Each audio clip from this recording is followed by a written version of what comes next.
கவர்ச்சியில மயங்கி மக்கள் நமக்கு ஓட்டு போட்டுட்டாங்களா? நான் என்ன, நம்ம சிஎம் சார் பேசுனதை கேட்டிருப்பீங்க. திரை கவர்ச்சி, அந்த கவர்ச்சியை பார்த்து ஓட்டு போட்டாங்க அப்படின்னு சொல்றாங்களே.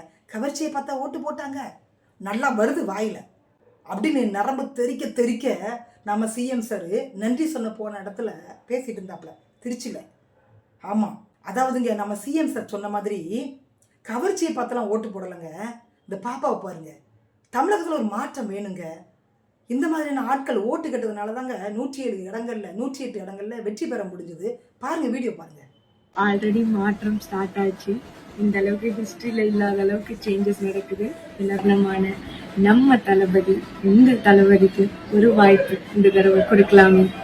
இந்த பாப்பாவை பாருங்க, இந்த முகத்தை பாருங்க. இந்த முகத்தெல்லாம் பார்த்தாங்க நீங்க சொல்றீங்க கவர்ச்சிக்காக தான் ஓட்டு போட்டாங்க அப்படின்னு. என்னங்க, இன்னொரு வீடியோ இருக்குதா? அந்த வீடியோ போடவா? ஓகே ஓகே, நான் போடுறேன் பாருங்க. ஓகே எல்லாம்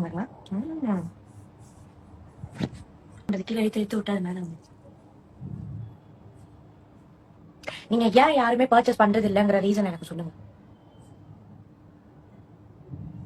எனக்கு ஏன் புரியவே மாட்டேங்குது. ஏன் லைவ் எல்லாரும் கம்மியாவே அட்டென்ட் பண்றாங்க?